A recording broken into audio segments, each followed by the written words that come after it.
Okay, before we start, I want to thank you so much for making time in your schedule to meet with me. I'm excited to hear your story and how you got where you are today. I want to tell you a little bit about myself so that you know where I am coming from. The things I'm most interested are is being a doctor, math, and some sort of science, but I'm not sure how to connect those to what I want to do in life. For me, right now in my life, the biggest question I'm trying to answer is what's next.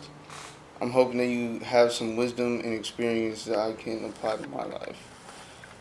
So to begin, where were you when you were my age? Well, how old are you?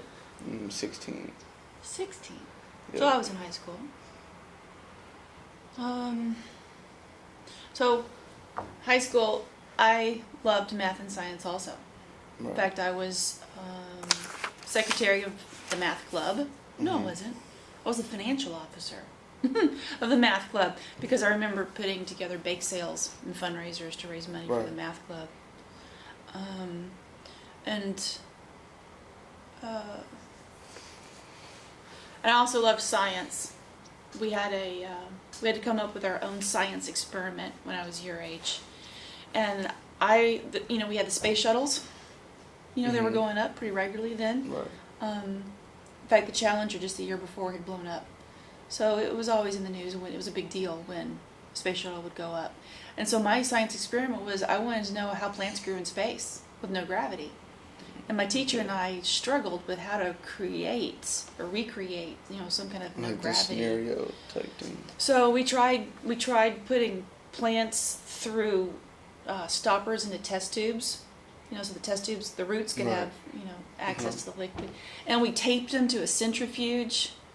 We tried everything we could think of, to recreate some kind of a no space. And I don't remember what I ultimately did, but we made it work. And that year, it made the national news that a student somewhere else in the country had the same idea.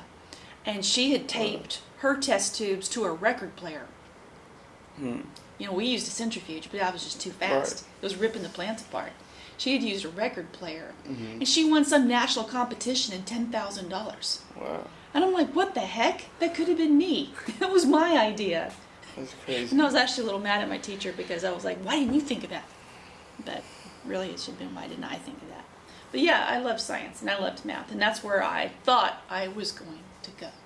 Okay, so how did you get from there to where you are today? Well, there's a whole lot of steps in the middle there.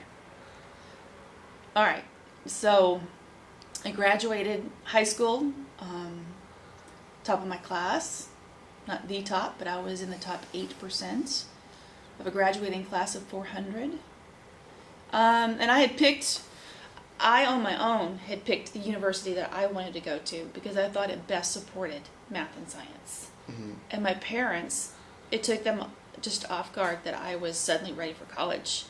And we hadn't sat down and had that discussion. I just assumed I was moving out of the house. I assumed I got to pick where I wanted to go to school. Right. And they looked at me and just kind of laughed and said, no, we're paying for it. We pick where you're going to go to school. Right.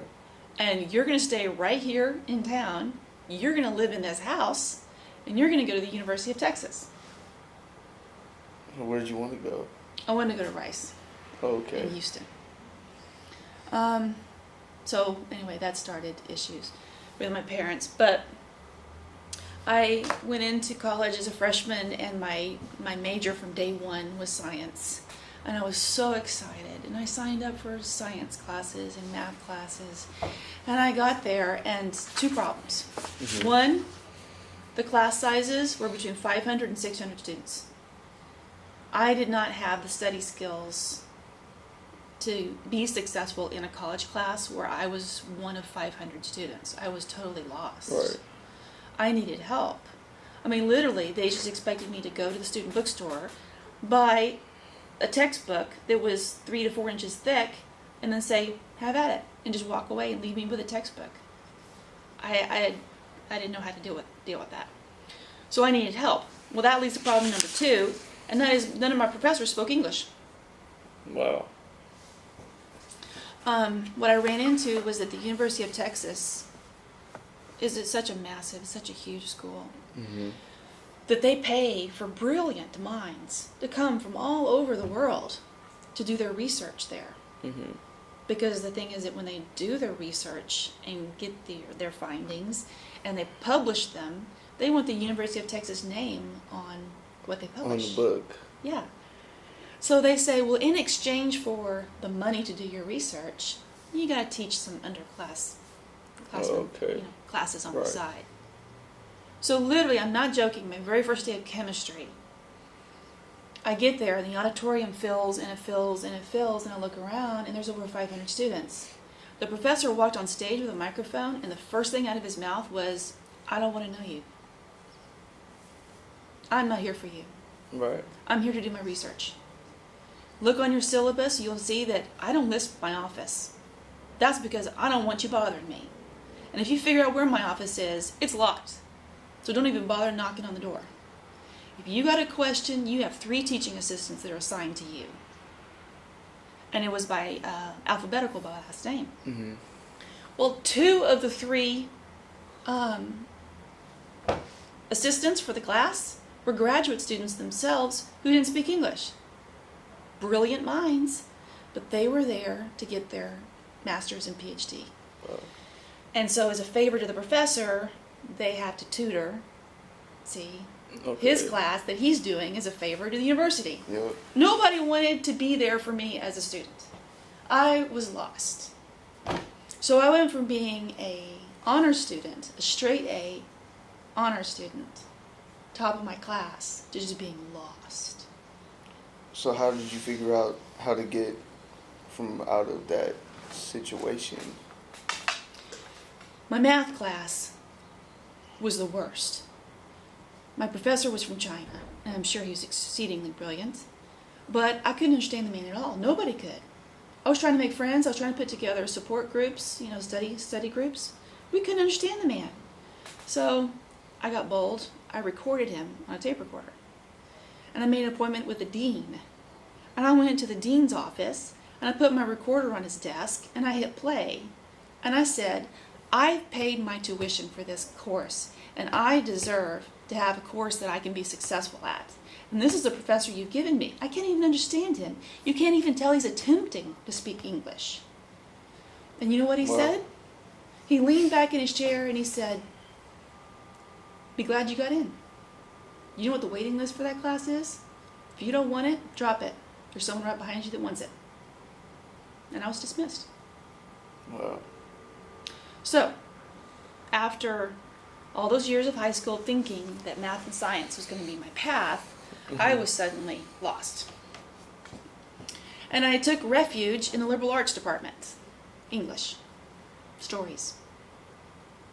And I thought that I would just stay there until I figured it out. And I ended up graduating with liberal arts. So did you do anything else before you taught English? Oh, yes. Yeah. Okay, so it's my graduating semester. I'm ending up with a liberal arts degree, and my major is English literature. Right. And I went to a career fair that my university had. And I'm going around, I got my resume all prepared, ahead of time. And I'm going from table to table, and I'm trying to look all professional, and I have my resume. Mm-hmm. And nobody was there to hire a liberal arts major. They all wanted business or communications. So there was another door closed. And I went to a professor that I looked up to the most, and I went to his office and just started crying. I'm 21 years old. I'm about to graduate, and I was in tears. And I said, here I am with this English literature degree, and I don't know what to do with it. I don't want to teach. Everyone's telling me that is what I have to do with it, because that's where everybody goes with this degree. Mm-hmm. So he calmed me down, and he asked me one question. Who are the women you look up to the most? And that was easy. I started rattling off names. And he said, well, let's look at that. Every name you just gave me is either in politics or news.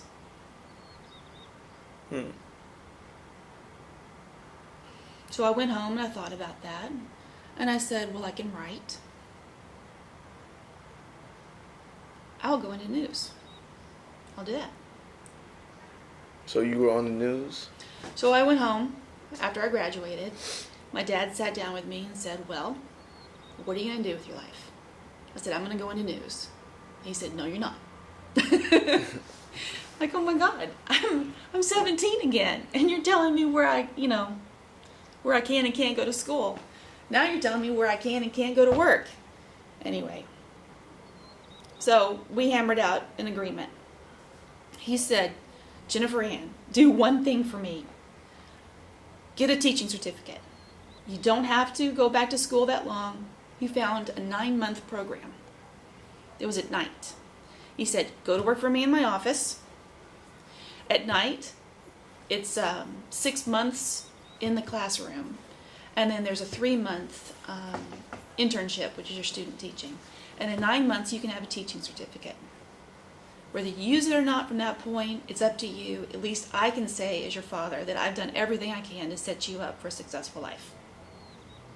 And in the meantime, the paychecks I gave you for going to work, you're going to use that to buy a professional wardrobe, and some basics to set up your first apartment. And then after that, after giving it that much time and thought, if you still want to do the news thing, hey, it's up to you. I'm done.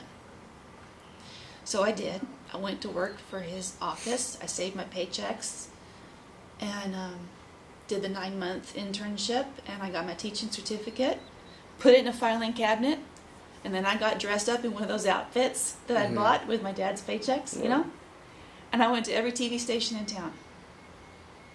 Nobody hired you? Here's my resume. I want to be a reporter. I had no appointments. I didn't call anybody. I just walked in the front door of every TV station in town. Wow. And I got to and everyone said the same thing. Well, you look so nice, and you've got a great resume and all that, but you graduated with the wrong degree. We're looking for communications degrees.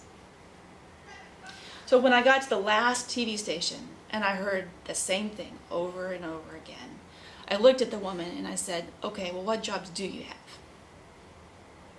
Well, we have a secretary position upstairs in the sales department. You want that? I said, yeah, okay, I'll take it. And they said, it only pays $13,000 a year. I'm like, okay, that's all right. I don't have an apartment. I don't have any bills. I live with my parents. That's okay. I'll take it. All right, you're hired. And I walked out the door and had a job. Just like that? Yeah, just like that. So what I did from that job was I had to be upstairs in the sales department at 8:30 in the morning. And I was one secretary for a team of 14 sales reps. They sell commercial time. But I made friends, and I was able to hang out in the news department. So what I ended up doing was I would go to work at 3 or 4 o'clock in the morning, and I would hang out in the news department, and I made so many friends, they started letting me just do stuff.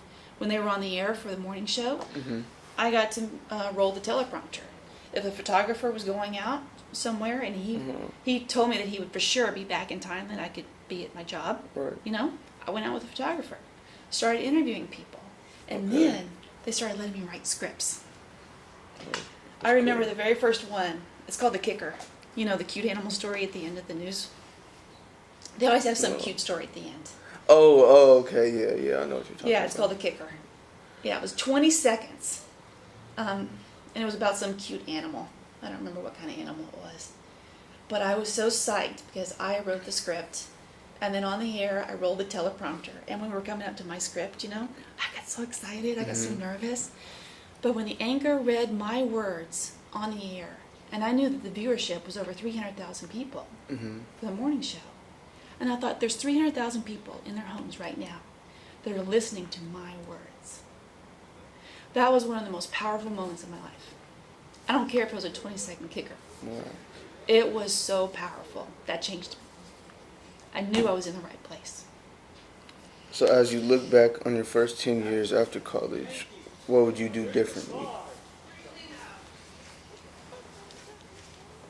What would I do differently? if anything?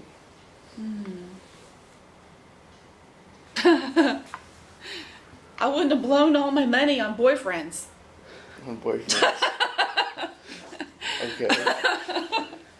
I wasn't making that much money, you know. Right. News doesn't pay. Right.